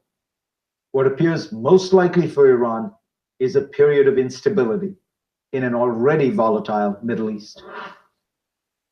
Yeah, Akim, this is all covert operations. Joining us now is the White House senior policy advisor. This is nothing more than the American attempt to destabilize the major military alliance which is forming in the Middle East between Iran, Syria, Hezbollah, and Russia, which is overcoming the balance of power which America and Israel have had the supremacy over in these last years. Very fast, the Israelis are becoming basically outgunned and outmanned in the Middle East. Okay, so what they're trying to do is they're trying to destabilize Iran to weaken them. All right, that's basically what you see going on. It's oh man, I need to see if this thing's gonna work. Yeah, you could say something, see if it works. You there? I see. I bet you it's not working because you put the earphones in. Oh man, technicals. Yeah. So you got this. I got an article here. I'll read that while the arc you're trying to get some battery power or something. Let me read this article. So what's going on there, man? It's all smoke and mirrors being played out. And it's all leading up to that World War III. Yeah, I can hear you up. Ask the brothers and see if this is causing too much feedback. Hey, brothers, is this causing feedback when you hear the elder Ariana speaking on the comment board? It sounds all right, to be honest. Because usually I can hear feedback usually, but all right, well we're gonna keep it rocking, bro. yeah. This is a complete overview, man, for brothers that's just kind of joined on now. This is a complete theater of war overview. We taking you through the whole geopolitical, geoeconomic spectrum of the Most High's World War III algorithm, and we're backing it up with the scriptures and the prophecies, and we showing you how it's going down, man, point by point, and how the Most High is using these nations to ferment war. Okay, now like I said, I keep going back because this is how I learned. You know what I mean? So I can only teach in a way that the Most High is given to me. And same thing with the brother Require Quam here. I like to read. I like to go over points over and over and over again, and then continue to build. But I like to go back to the original points that we were making. Okay. Now, I'm gonna switch the screen real quick. Mm-hmm. I'm gonna switch the screen real quick just to kind of go back over things. When you look, the brother sent me a list of articles, a list of videos to kind of go through. The hell, Satan way. Oh, I'll stop sharing, bro. No, you good. You can keep sharing. Oh, okay. So I thought you wanted to share. No, you keep sharing, man. Keep sharing. My stuff just kind of cut off. I gotta pull it back up. It's all good. It's all good. It's all good. We'll get it. Yeah, you probably should see on the screen the Russian, Iranian, Hezbollah military triangle. They have a defense pact, and Syria is also included in this. And this is a major issue for the Israelis, because Russia is feeding Iran, Hezbollah, and Syria military capability to fight against the Israeli Air Force, which is the major, except for the nuclear weapons, which Russia is a nuclear power and they're now present in the Middle East. So that trumps Israel. Except for that, the main thing that Israelis had over these other nations was air power. But thanks to them S-300s and them S-400s, that advantage that the Israelis had is disappearing by the second. And that's also making the Israelis very edgy. Yeah, it's making them very edgy because they're not used to having their dominance in the Middle East challenged. And that's exactly what's happening with the Russian, Iranian, Hezbollah, and the Syrian coalition. And they're flexing their muscles in Syria as we speak. Russia invaded the Middle East, man. Right on the doorstep of Israel. Trust me, that's got these guys shaky. And so they're doing what they got to do to destabilize this alliance. So they're attacking Iran now through covert means. All right. That's right, champ. That's right. That's right. So all of these things are coming together to provide a perfect theater of war, man. World War III, the Third World War. Okay. All of these things are coming together to foment the war of Armageddon, man, in the Valley of Jehoshaphat, which we were showing all you brothers that in these different articles. So now I'm back in the game. Hey, and the Quds force is them Persian immortals, man. That's them Persian immortals back in the reincarnation, man. They're gonna get. So you played the propaganda on Iran, right? Yeah, I did. I played that clip. All right, so we talk about that. We get the scripture in Second Ezra's was the 15th or the 16th chapter where it talks about those Armenians. Talks about the Armenians coming forth with great wrath. They're going to be stirred up, and that goes into the least shall draw them out. Like you were saying, the state of Israel is used to having that dominance military-wise over in the Middle East. But now that we read, just like we read in Ezekiel the 38th chapter, Russia has come to the defense of Persia, Ethiopia, Libya, and all these other nations. So now they have the proper weaponry to fight back. So as the Israelis began to have to move more quickly in order to establish this, what's called the Greater Israel Project. All right, I know most brothers know about this. Some brothers may not. I'm gonna put it into the comment board. Put it into the comment board. Look this up. Go into it. We also have a World War III algorithm called "The Least Shall Draw Them Out." All right, and it's got a couple of parts to it. Well, one of those parts we go into the Greater Israel Project and how they want to expand in that region. Okay, you mind reading that scripture you got pulled up for me, Art? Well, yeah, I got it here. This is 2 Esdras 15 and 28. Behold, an horrible vision, and the appearance thereof from the east, where the nations of the dragons of Arabia shall come out with many chariots, and the multitude of them shall be carried as the wind upon the earth, that all they which hear them may fear and tremble. Also the Carmanians, raging in wrath, shall go forth as the wild boars of the wood, and with great power shall they come and join battle with them, and shall waste a portion of the land of the Assyrians. And then shall the dragons that have the upper hand, remembering their nature, and if they shall turn themselves, conspiring together in great power to persecute them. Yeah, man, them Ishmaelites, man. They're gonna all link up, be powered up in that whole region, and they're gonna remember their nature, which is prophesied in the book of Genesis, where it says that he's like a wild boar. Okay, he's a wild man. I mean, yeah, wild man. He's a wild man. He's warned against himself, warned against everybody around him. So, like we keep saying those scriptures that talk about Damascus being a desolation, the battle over here in the Euphrates, and this whole region right here is a hotbed of activity, and we can see it rapidly escalating into World War III. Okay? This is not a conspiracy theory. This is prophecy fact. If there's an Israelite group and they ain't talking about this, the spirit ain't dealing with them, man. This is what's coming.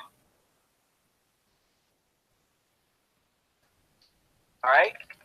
This is why we need to take these scriptures and the spirit of this ministry more seriously, man. You ain't gonna just be chilling, eat Oreos all goddamn day, man.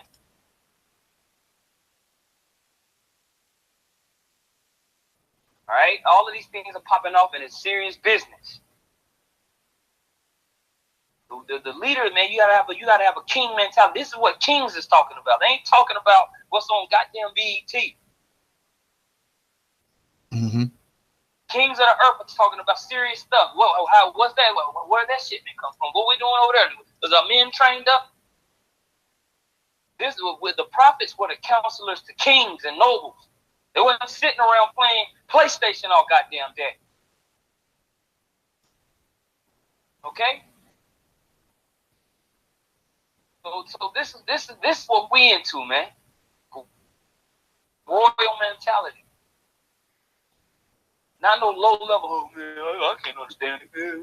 No, you supposed to be counseling kings and nobles, man.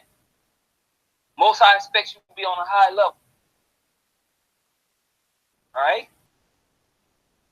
Now we talked about that. We talked about propaganda, destabilization. That's why you got these color revolutions, and that's why you have a new civil war trying to be stirred up in Iran.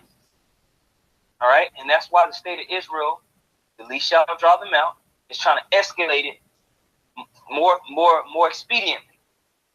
Okay, because meanwhile, what does the prophecy say about the 10 horns? The 10 horns shall hate the whore.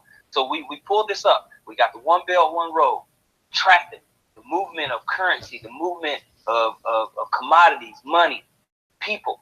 That's changing. The system of the medium of transaction. Right now, the world uses the dollar. That's power. That's power. When you got to come to me to get something, that's power. The medium of transaction is changing. Currency wars, trade world wars, currency war. We're seeing the death of the petrodollar. All right. So not only is the trade route changing, not only is the currency that's being used changing, the system of finalizing it, stamping it, and saying that it's approved is changing. Cryptocurrencies, blockchain. Okay? That's what's coming. They're using those systems to execute big trade deals. The infrastructure of energy, how to move energy is changing. Pipeline deals. Talked about that. Because all of this is happening, all these nations are building up a military, getting ready to fight. Talked about that. Now we're seeing geopolitical alliances shift because all these things, these nations, these kings of these nations are seeing what's happening. So what do we have happening? The Brexit, arguments within the Eurozone. Because what we talked about, we said these pipeline deals, where is this oil supposed to flow to? It's supposed to flow to Europe. Europe is the #1 consumer of the natural gas in these oil deals, right? Because these 10 horn nations that have power 1 hour with the beast, they've been positioned all across the world. Okay? Great Britain and the UK is not just simply a little island. Great Britain is functioning in many different nations. BP oil is functioning out of India, is functioning out of the South America, big, large gold mines in Brazil. All right. Same thing with France. Same thing with Germany. Same thing with Spain and Italy. They have power 1 hour with the beast all over across the world. They run the complete structure of the world. So we see geopolitical alliances rapidly changing. Now, the whole Brexit, I want Macquarie Corn to kind of talk about this just to highlight a little bit of some of those things. Like I said, these are something that we always go into on the different World War III algorithms. So we're not, this is an overview. But if you want to get extremely specific about it, I have 3 series on geopolitical alliances and the ramifications in the Eurozone, and examples of how the 10 horns shall hate the whore. Okay. me see.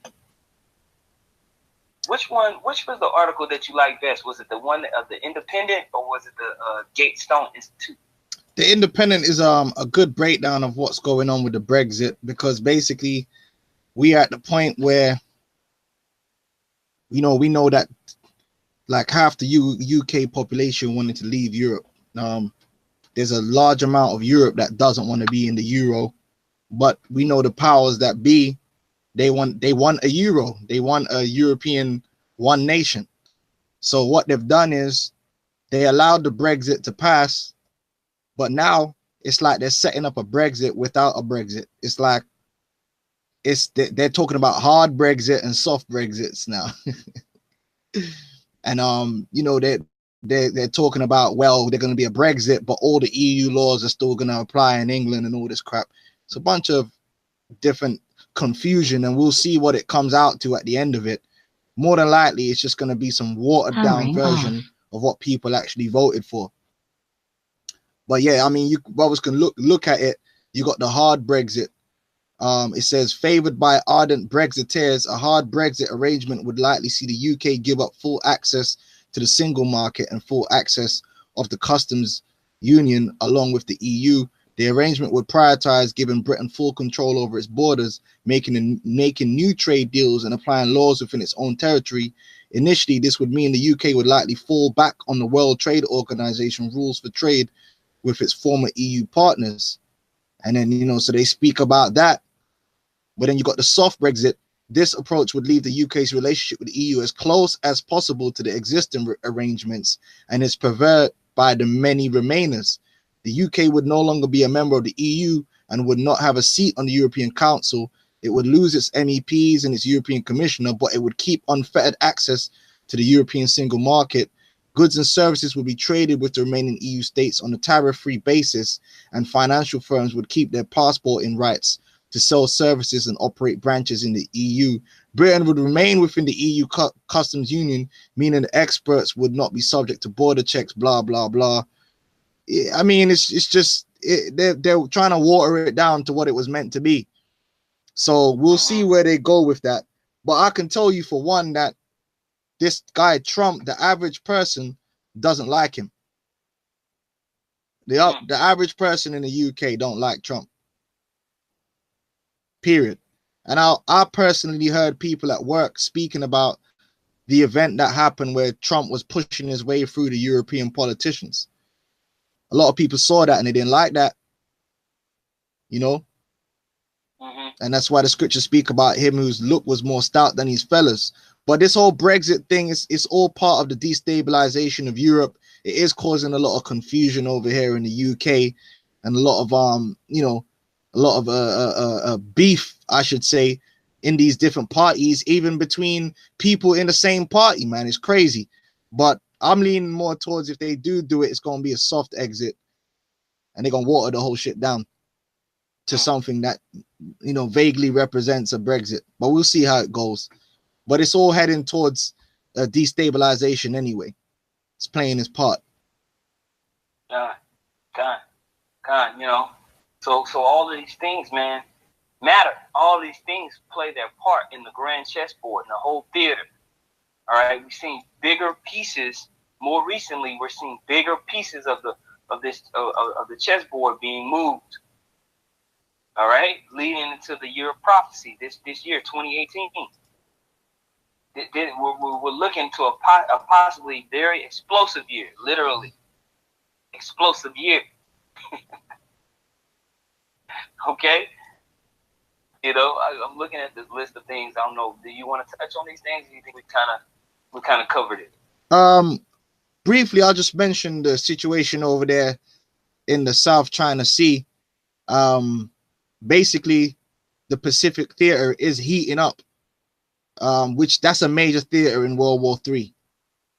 That's a major theater in World War III, and you can see there's more military buildup in the Korean Peninsula. Russia's building up their military in that region now too. China's building up their military. So that's a theater. So we always got to remember that World War III is not just going to be fought in the Middle East. It's a world war. The Middle East is just the epicenter, just like an earthquake. An earthquake has an epicenter, the center of it, but it echoes outward. World War I was fought, mainly in Europe. That was the epicenter. World War II was fought mainly in Europe, but guess what? There was war in the Atlantic, war in the Pacific, and war in Africa. Well, World War III ain't gonna be no different, man. Pursuant to Isaiah 34, man. All these nations' armies are gonna be involved. So when you see all these things happening over there in South Korea, right? There's tons of news. Russian military deploys Marines on North Korea's border because they know what time it is. They know that North Korea is a venue for American troops to invade China and Russia. They know what it's all about. Okay, so you gotta keep we gotta keep an eye on that too. That as we see that building up, we know the war is close as well. They're gonna use this latest thing in Hawaii to build up more military over there. You know, that's how it goes. But that's pretty much it. You know, Isaiah 34 is a good scripture to read. You know, Isaiah 2nd Ezra, the 16th chapter. You know, is a good scripture to read. We're in that time where this war is coming to a head. But first and foremost, the elect need to be sealed. That's why this ministry is of utmost importance, man. Unlike a lot of these other guys, to them the ministry is not important. What's more important is anti-great millstone. Okay, but the most important thing is spreading the truth of Yahweh Shai and spreading this ministry through the four corners of the earth, because the end ain't gonna come until the elect is sealed. So we can finish on that. What's that? Revelation 7. Is that 7? Revelation 7. Yeah, it says Revelation 7:1, and after these things I saw 4 angels standing on the 4 corners of the earth, holding the 4 winds of the earth, that the wind should not blow on the earth, nor on the sea, nor on any tree. And I saw another angel ascending from the east, having the seal of the living God, and he cried with a loud voice to the 4 angels to whom it was given to hurt the earth and the sea, saying, hurt not the earth, neither the sea, nor the trees. All right, because this is going, hey, look, man, this World War III, look, understand this. There has never been a time on earth where man has possessed weapons of this level, magnitude of destruction. I'm talking about cities. A lot of these people out here don't realize what World War III will mean for the city they live in. You're talking about missiles, man, that will take your block out. Yeah, if you don't believe me, go on YouTube and look up what happened in, was it Aleppo? You look at the wide angle of Aleppo. Them buildings look like cheese, like Swiss cheese. Yeah, rubble and holes in them buildings, man, where people used to live, and then people had to run somewhere else. Now, when it's a world war, where you gonna run to? When the city next to you is getting hit with missiles, getting blown up. This is a serious thing. We're talking about chemical weapons. We're talking about biological weapons. You're talking about submarines, satellite. Look, man, this thing is gonna cause a lot of death and destruction, man. It's not no joke. It's a serious thing, man. People have been too used in the West to watching war on TV, so they don't know the reality of war where they are. But they're gonna find out what it's like when you don't know whether the next bomb is gonna hit your house. You know, when you feel that shell shock, that shell fear. It's saying, hurt not the earth, neither the sea, nor the trees, till we have sealed the servants of God in their foreheads. Because that's all who matters, man. And I heard the number of them which was sealed, and they were sealed 144,000 of all the tribes of the children of Israel. Okay, and that's the leaders. And then when you jump down, you got the rest of the believers, which represent the 1/3 that are going to follow those men. That's right. Okay, and it's that simple. But in order for that to go down, the scriptures say this gospel must be preached in the 4 corners of the earth. So we got to continue with this ministry, Arkham. We got to continue. As hurt as you may be, you're going to be hurt. We all hurt, okay? The most important thing is keeping the faith in Yahweh Shai and preaching this gospel, preaching this ministry, man. That's our part in this algorithm. That's right. Okay, our part ain't guns and bombs. Our part is preaching the word. Okay. But yeah, that's all I wanted to say. Yeah, man. You know, that's beautiful, man. That basically brings everything, you know, brings everything home, man. And as these all these things begin to shift, man, it's directly linked with us going out there preaching His word, man. So don't discount the value of the ministry and the value of these prophecies being spoken out there on the highways and byways, being spoken in the form of these digital epistles, these sit downs that we do online. This is extremely valuable.